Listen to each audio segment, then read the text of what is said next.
Welcome to EmpowerU. I'm Amy Stevens. You may have heard Pastor Steve's podcast where we had a conversation about public policy engagement or civic engagement. You know, COVID changed a lot of things in our community, and this is where the road really exploded in membership and where people began to get engaged. And so Pastor Steve came to me and said, hey, would you consider volunteering to help lead this effort? We have all kinds of views in our church, diverse views.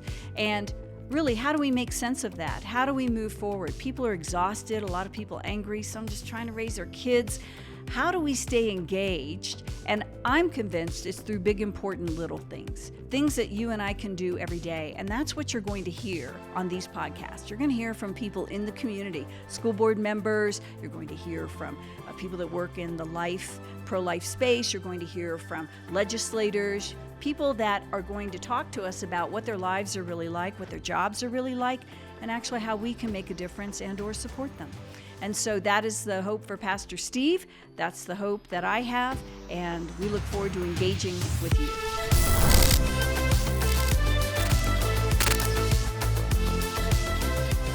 Hi, I'm Amy Stevens, and you're listening to EmpowerU. I am so excited to have this guest with us today because I admire her greatly. Again, as I've had some guests and I said, I wish we had 10 of you, 10 of your husband, Tim.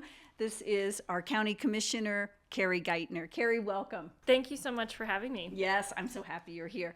Okay, so for those, my husband and I know you and Tim and your boys. Give us some background on your life and prior to coming into office. Yeah, absolutely. So, married to my husband, Tim, for 16 years now. We just had our anniversary. I have two boys, one that's almost 13 and one that's 15. So we're getting ready to do the driving years. So it's really exciting. But, you know, Tim and I moved here with the Army. He was active duty at the time, and we fell in love immediately and decided to stay here. But we had a lot of adventures before that as well that kind of shaped who we are, and I think a big part of why we're so engaged in the community. You know, militaries have very tight-knit communities, but they move and they change a lot. And when we finally had a place that we knew we were going to stay, I think that really meant a lot to us. We wanted to have that same kind of feeling of really being engaged, but now it's a much longer, deeper, kind of root you're all system. In. I mean, exactly. You're all in. Exactly. But before that, I taught high school for a little while, so that ignited a huge passion in me for education. Before that, I worked in nonprofits. I did fundraising and some marketing. So I have kind of a very interesting and diverse background in a lot of different things that have really sparked kind of all the interests that ultimately I'm involved in today. Well, I call Carrie the pioneer woman because seriously, I'm rejoicing over a cucumber this big that I grew in. And then Carrie has corn in her backyard as big as Nebraska. Okay, I don't know how this happens. You are the pioneer woman, and you are a county commissioner and homeschooling your sons. Yes. Is this correct? Yes. And your husband, Tim Geitner, held the seat that I used to hold for House District 19/20 as we've gone through redistricting. And he is now very engaged in education. Yes, he's actually the president of a charter school board in our area, Liberty Tree Academy. Yes. Stepped in there kind of unexpectedly, but they were facing a recommendation for non-renewal from the district, and that was really, really troubling. Yes. And he jumped right in and had really fantastic relationships and a reputation in the community that I think the board really saw as someone who could make the changes that were necessary and keep them on strong footing. So that was great. And of course, he works at the Daniels Fund now. He's a grant officer there and doing grants, doing lots of great things in our community from that private perspective, which I love. Philanthropic, the freedom to give. I have to tell you, I went to the civics education event they had in Denver. That was sponsored also by the Colorado Chamber, and I was blown away. I cannot wait for this to be everywhere. I think civics education, watching students come alive, their families were so excited. It's like the spelling bee, but the civics bee. I was so taken with it, and I think it's a wonderful project. Daniels Fund does amazing work, but this I think is just so special. This was the chamber was excited. The kids were excited. It was done well. I found out how much I don't know. We all had to take a test. It was great, but it was so very good. It was just wonderful. Well, you have been a county commissioner for how long? 2.5 years. 2.5. Okay. Does it feel like 2.5? No, it doesn't. Some days it feels, it's a lot like being a mom. Some Yes. days it feels like the days are really, really long. Right. But somehow the time goes by very quickly too, because there's just so much happening. Of course there is. And I want to make the distinction. We had Councilwoman Lynette Crow-Iverson on, who you know. She was telling us about the oversight for city. Tell us about the oversight for county commissioners, our El Paso County commissioners. What are you over? The complicated words here are that the county is a political subdivision of the state. And so we take on a lot of the functions that the state wants to do, and then they kind of push it down to the county levels to take care of. So things like DHS. That's technically a state responsibility, but then we have a version at the county that kind of oversee it. So we have a flow through of money to the county, and right. But then we kind of oversee it, that there are a lot of rules from the state. Right. That's probably one of the most complicated things about working with the county, is the close relationship to the state when you don't always agree.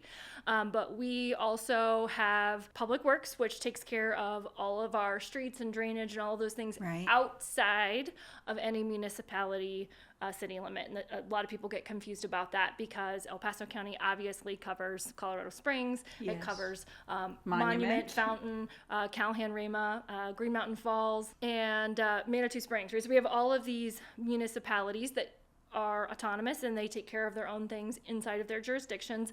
But then you have that unincorporated area outside of that, and that's where Public Works takes care of all of those things. So for example, as you know, you might have an address that is Monument, but you don't actually live in the town proper of Monument. Right. And so in that case, even though your address is Monument, your roads are going to be taken care of in that unincorporated area by the county. So that's a huge one of our responsibilities. And confusing for everybody.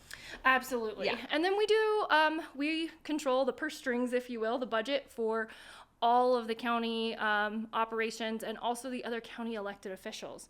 So while, the DA's office and the sheriff and the clerk and recorder, the treasurer, all of those offices are completely separate, we do set the budget and control the money flow for all of those offices as well. Gosh, amazing, right?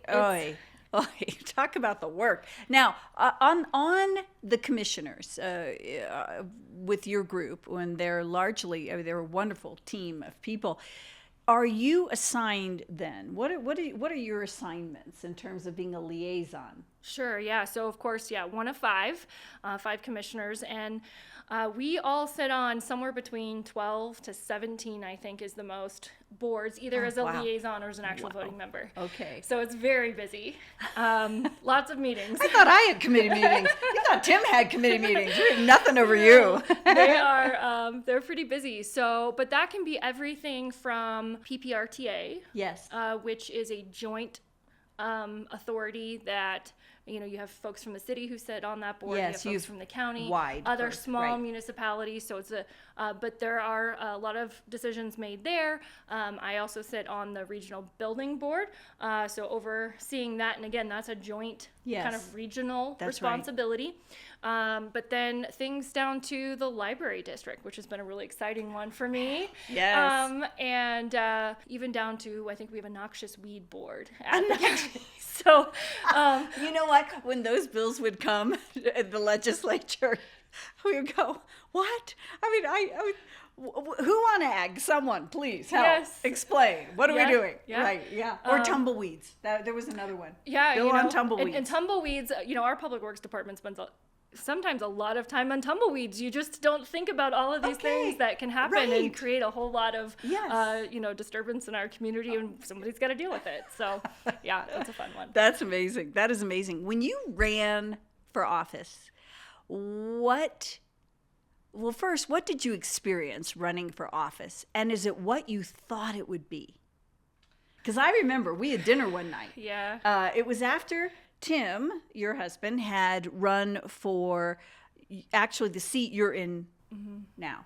And he did not win. I remember we knocked a million doors, and his name ID was not as much up yet. And you said at dinner, well, I think someday I might like to run. And I said, you should think about it. And then we never said really anything more. And then Tim ran for the seat that I had held, and he won, and he was off and running. And then we turn around, and there you are. And you're like, I'm going to run. Off you went. Yeah. It's kind of like a bug. I think you know what I mean. When you catch it. Right. At that time, my kids were still pretty young, but there was something really exciting. The door knocking and the talking to people, that's the thing that really kind of got me jazzed in that situation. And there's something really neat about connecting with your community on that level. But yes, my kids were young. I got into campaign management and kind of stayed there. And that was wonderful and great. And I love working behind the scenes and helping people achieve. So I think that kind of was very satisfying to me for quite a while. And then when the seat came open, it was so important to me to make sure that we had someone that represented especially the eastern side, the unincorporated side. I'm the only commissioner that lives in the unincorporated part of the county.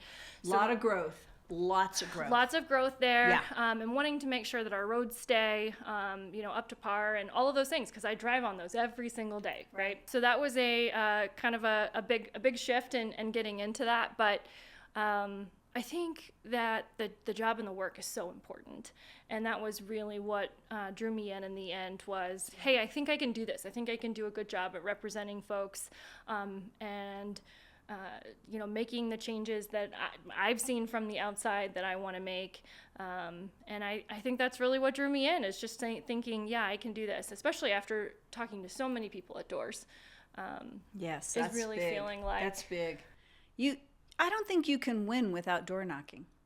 I agree. I think that it's so important, and even if you can, I would say it's not advisable, because you lose that connection with the people. It's so easy in a campaign, as you know. There are lots of voices. Yes. It's very stressful. Yes. And lots of mail with voices coming to your home, right? Oh, yes. Right. There's so much, and everyone's got an idea of what it takes to win. And, you can kind of end up being really busy in your head, but not accomplishing a lot, if that makes sense, right? It does. Running in circles, trying to, put out the fires. Oh, no, someone said this on social media, and it can be very emotional. Oh, don't we know? They're not pretty. People not say pretty. all kinds of things. Yes. I had lots of stuff said about me that was not true, and that's really hard. It's hard on the kids too. Yeah, it is, and my kids have been through it a lot of times, so we've had to have a lot of conversations about that, and just how to deal with that. But it's great life lessons, because maybe not on the same scale if you don't run for office, but we all experience that in our life, office politics or whatever, that come forward. But so that those are really hard things. Just how busy you are is really hard. It's exhausting.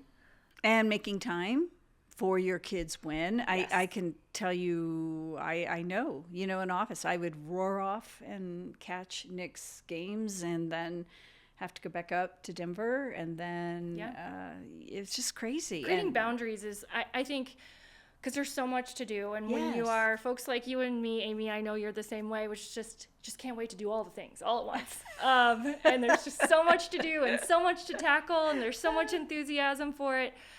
Creating those boundaries so that you can keep those spaces. Because my kids are absolutely the most important thing in the world to me. And so making sure that they're okay. Now, as they get older, and I know you've experienced this, they don't need mom around quite at the same level. Right. That's right. That's right. They're so much more independent. Your youngest is 13.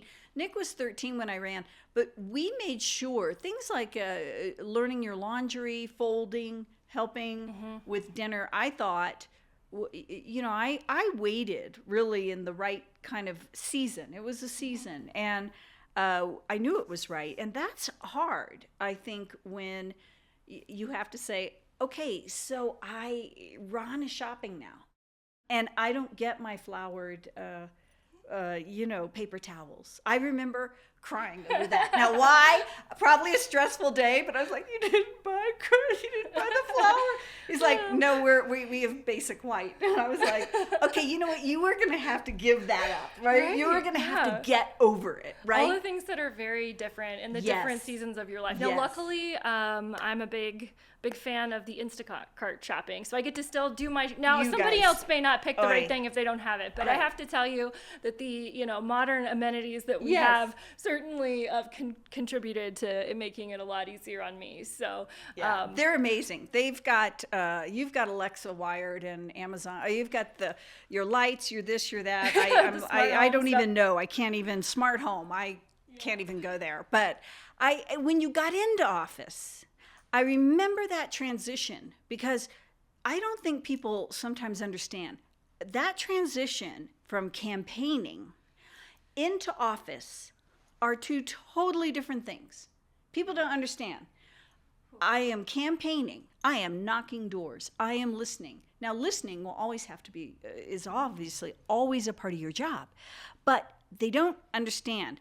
I'm in campaign mode, but we can talk about that because now I think people are always in campaign mode. Always. You are always campaigning. But the transition from when you've won a campaign into now the job itself, very, I think, different. Yeah, absolutely. And especially when you're, a board of 5. And so, I wanted to accomplish certain goals and I talked to my community about the goals I wanted to accomplish. I heard what they said. I wanted to help get those things done. But then you step into a role where you're 1 of 5. And there's so many different interests. Yes. And so you have to figure out how to help the rest of your board understand the things that you're concerned about, share with them, and also balance all of the various different priorities across the county. So, I knew what the problems were with the roads specifically in my district and the things, but there were also, and still are, other roads that are in other districts that are also very important and are a high priority. So then going back and telling my community, hi, I'm still working on this for you, but I need you to understand that there are other priorities too that maybe we don't know about in our community, but in other communities in the county. And so I have to learn to, yes, I hear you, I work for you as my constituents, but I have to balance the well-being and the fairness of what it means to hear those other perspectives, just like I want them to listen to me about the concerns that we have in District 2. I have to be willing to listen to those concerns and balance those all. Because there's only so much budget to go around. There's only so much budget to go around. That's exactly right. And we like it that way in El Paso County, by the way. Well, you have fought for that, for sure. Absolutely. Not a wasteful budget, but really a working budget. At the state level, I would hear from county commissioners a lot about, you pass these unfunded mandates on to us. We don't have that money. It was just, and I get it. Like, I remember the county commissioners, I ran a bill that said, when we do a bill, every bill, there has to not just be what it will cost the state, but we need a section on what is it going to cost our counties? Oh, people just came out, even the lobbyists for CCI said, I'm not so sure. We're going to take a lot more budget people. And I thought, who cares? Because frankly, at the end of the day, it does come down to the county. And the county, with all these mandates, then where's the appropriate money, people, to help us accomplish this, right? Absolutely. And I think, really what it comes down to, and I'm sure you probably had a similar approach, but, when you're talking about all the different things that can be paid for or mandated and all the different rules that come down, it's really helpful for me to continually go back to, okay, what is the purpose of government? Because it can be really enticing. People will come at you with all kinds of problems, solve the problem. It's always helpful to pull back and say, is that our problem to solve? Is that what our residents want us to solve? And sometimes the answer is not always yes. And sometimes we want to leave space in that private market, right? Just like the things that Tim Philanthropy, freedom to give. Philanthropy helps solve so many community crises, right? And they can often be more flexible and nimble. And again, we can never forget that every dollar that we spend, there's a forcing mechanism behind taxing. And so, of course, we want to make sure that we have the ability to do the necessary functions of government, that we don't step so far out that that forcing taxing function is, becoming a burden to citizens, and that where private, interaction can solve a problem, that we're not taking the ability away for citizens to get together and solve their own problems through private solutions and nonprofits. Yes. So I think it can be really hard, as when you frame things and you see things in the media, and I've heard, why wouldn't you want to, a decision that, I had to make, why wouldn't you want to feed the hungry? Yes, I do want to feed the hungry, but I also have other priorities, and Right. and so in a certain situation, do we have churches and nonprofits and other Right. groups that can Right. certainly step in there so that we can maintain our roads? Because that's that's our job as a government. That's not something that the private sector can step in and do, is maintain our roads. Correct. And also why we need to have freedom over, nonprofit freedom to be able to help, regulations that stranglehold nonprofits, that worse for the community, right? And things that stranglehold us at the state level for wonderful foundations, right? Not helpful in the least. We need to always advocate for philanthropic freedom. We always need to do that.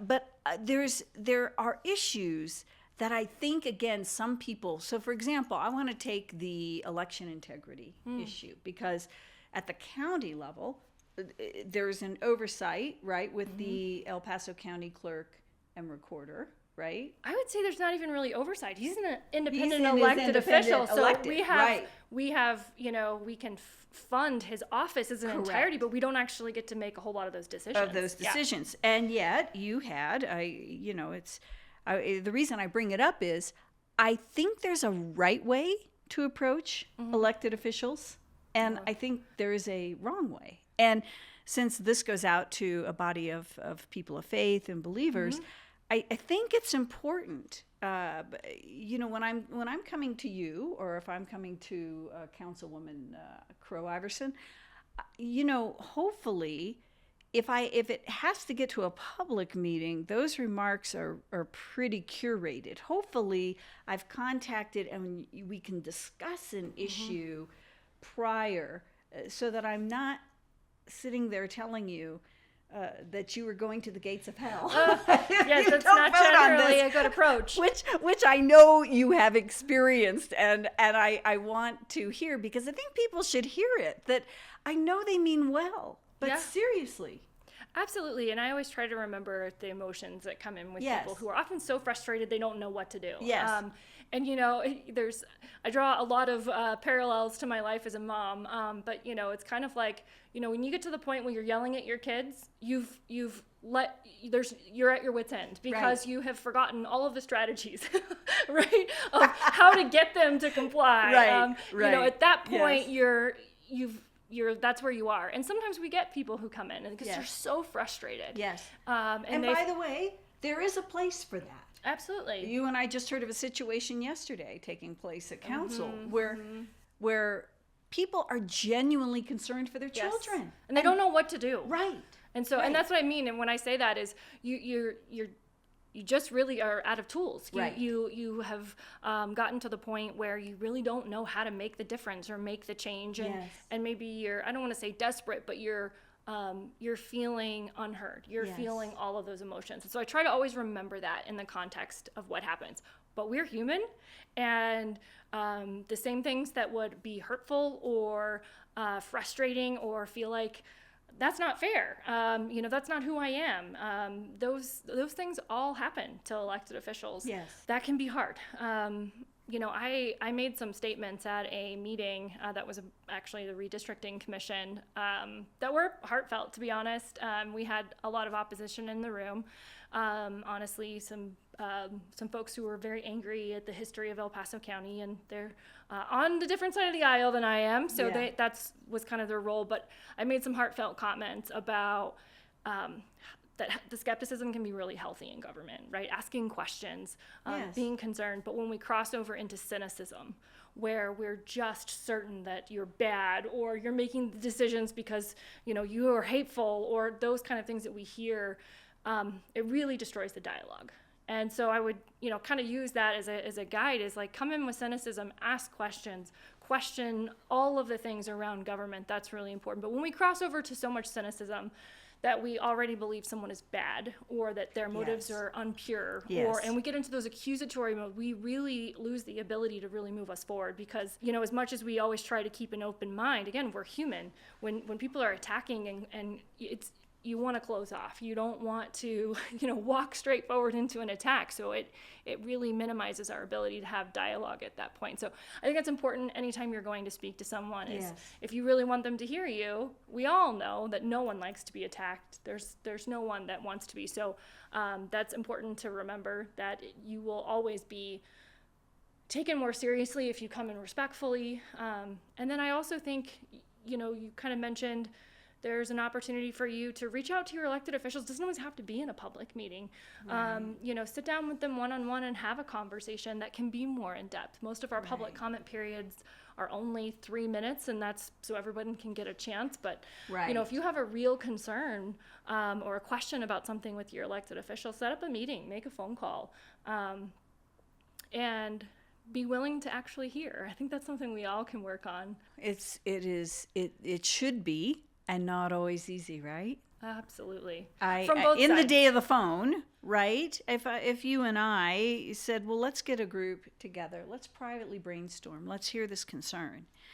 You always, in this day and age, it's always about someone filming with the phone, with this. And I just don't think that always encourages a dialogue where you and I can look at our interests, competing interests, different interests, and get to some sort of agreement or a yes, right?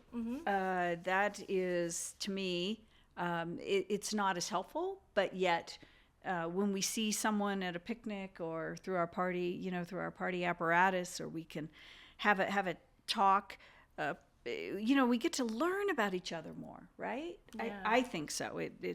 It's crazy. But that goes to your point about, it used to be that you kind of campaigned and then you had your job, and that now you're campaigning all the time. And I think that is really a part of it, because it does feel like that all of the time. Yes. That there's always, somebody looking for a gotcha or a less genuine interaction. Absolutely. And with social media and video and all of those things, feels like everyone's a little bit on high alert. Yes. And nobody wants to be under a microscope all day long every day. Bad for the cortisol. Yeah. It's the truth. No, it's the truth. This gotcha mentality, this, I suspect you before you've even done one thing in office, right? I heard the other day someone had been saying to the city council body, well, I'm watching you. And I thought, there's two ways to say that, by the way. Hey, I'm watching you, right? And we could dialogue. Or there is, every one of you's a crook, and I'm watching you. Two different entirely modes of spirit behind that, right? And very often we don't, I know from experience, you've come to my defense with people who've looked from the outside and said, well, right? And you've gone, no, it's not that way at all. Same with me, with you. I've gone, not that way at all. I mean, if you knew, if you even remotely knew this person, right? Yeah. But we face this all the time. Yeah. We face it in a public-facing job, which I think is tough. As a woman of faith, then what do you find to be the biggest challenges then in this position? Staying focused on what I can control, and what my role is. And, there's a challenge of just saying, I can't fix it all, and I can't reach every person who I often think, if I could just sit down with you, I think you'd understand a little more, I know. But understanding that it's just not possible. Right. And so, controlling what I can control, and working on what I can work on, and knowing that God didn't give me the entire world to fix. He gave me one job. So I'm going to focus on my job and what I can do. And I can't control all the other things. And by the way, there's a much bigger plan and a better plan, that even if I could control it all. Yes. And so just remembering that, because you do get into, you feel so responsible Oh, and women, I think in general, tend to feel responsible for everything. I remember coming home one night. Nick had to be 3, maybe on to 4.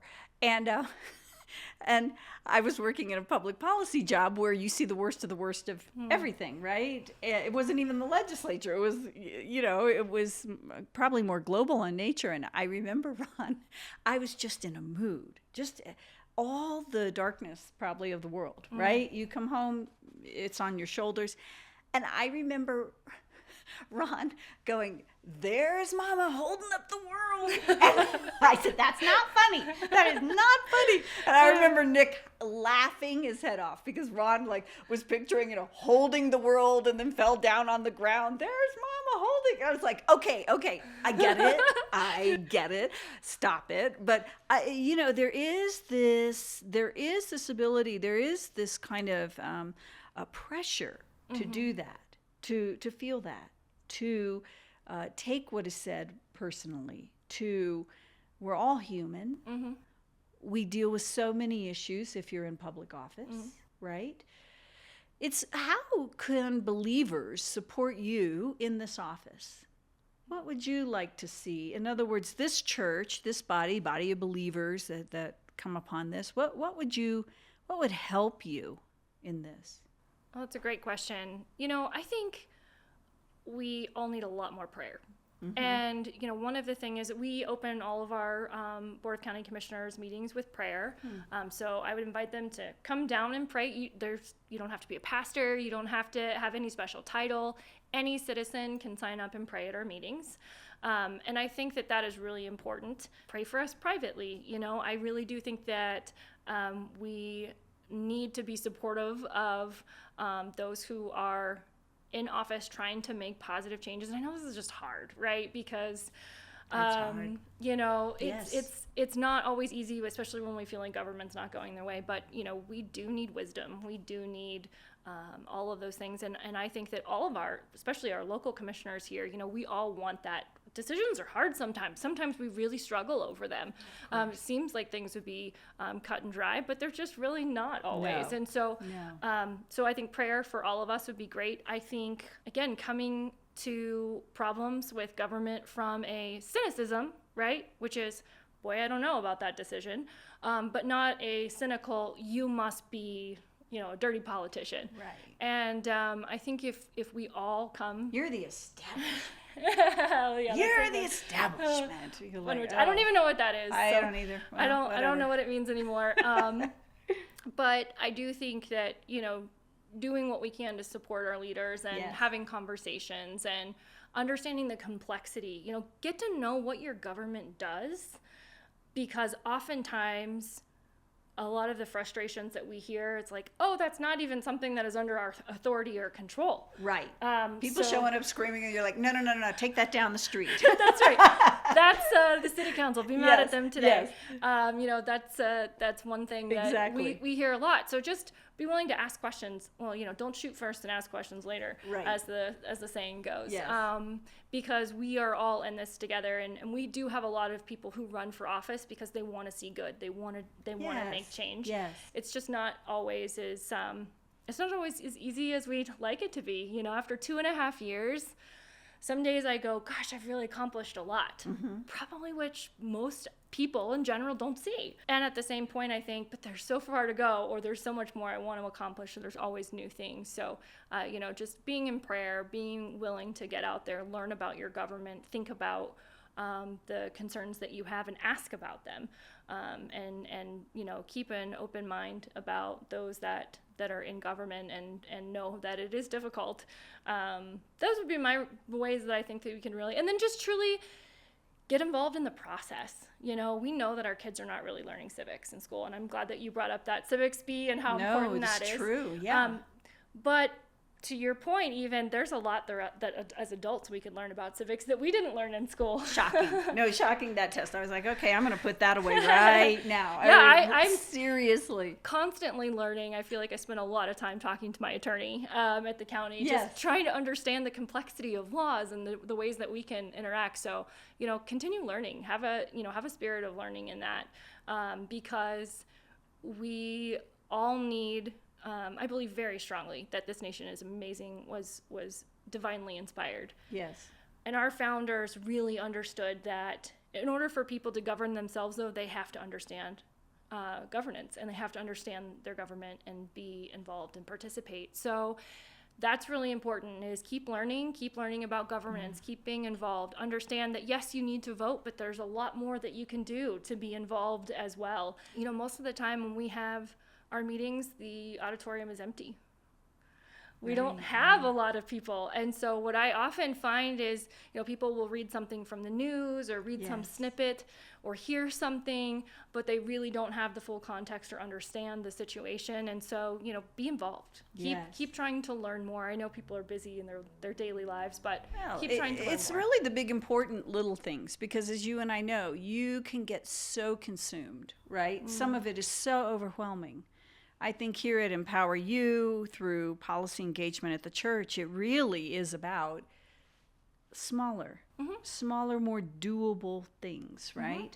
I think that's what keeps us sane. I think that's what helps our boundaries. I think that's what keeps us happy warriors, so to speak. I think that, to me, is important. You and I talk a lot about building a bench of engaged people who can do good within society and help society.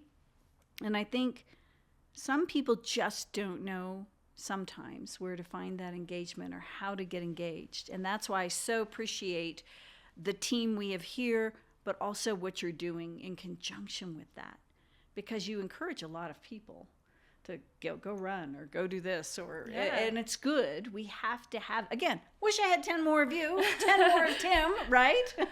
It's the truth, because our generations, the generation below you, they're looking at you. Generations below me, they're looking, right? We have to figure this out.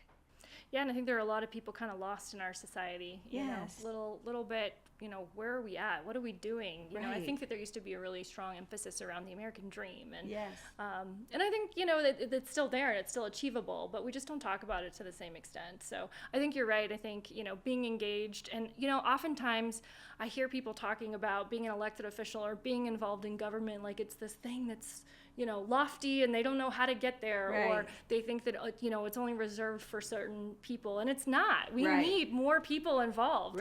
We have local boards that they can serve on. There are volunteer opportunities on, you know, the county website. There are lots of ways to get local plugged board in. is a big thing. Oh, absolutely. You learn so much. You learn so much through that, right? Absolutely. Yes. You know, something like the Planning Commission, which is, you know, all citizens, and they get to, you know, learn all the rules that we have to know before, you know, we make land use decisions. So they get to see a peek into that and understand the complexity of that. And then also, you know, really make meaningful decisions for the community, and make, it's really helpful for the commissioners to hear, you know, because that's what we take into account. And when we make decisions is, what did the Planning Commission say on this application? You know, so there's lots of ways to get involved. That's just what Lynette said, by the way, Councilwoman said. She says the same thing. When it gets to me, then I listen to the people that had dealt with the issue, right? And we work it from there. But I think it's important for us to pray for our commissioners, particularly you're going through a redistricting process now. I so want to thank you for taking the time to even be here. I want people to understand what the jobs entail, right? And that it's not easy, and we're so grateful for you. I'm grateful. I wake up going, okay, thank God, Carrie Geitner, that's all I'm going to say. Thank you. And Tim Geitner and your boys, because you're raising wonderful boys. And I really am proud of you, and we will be praying for you. Thank you. So glad you're here. Thank you. That means a lot to me, and I'm really glad to get to be here. And I want everyone to feel like they can access their government. That's really important. So I really appreciate you doing this and helping people see that and understand how to connect. So thank you for having me today.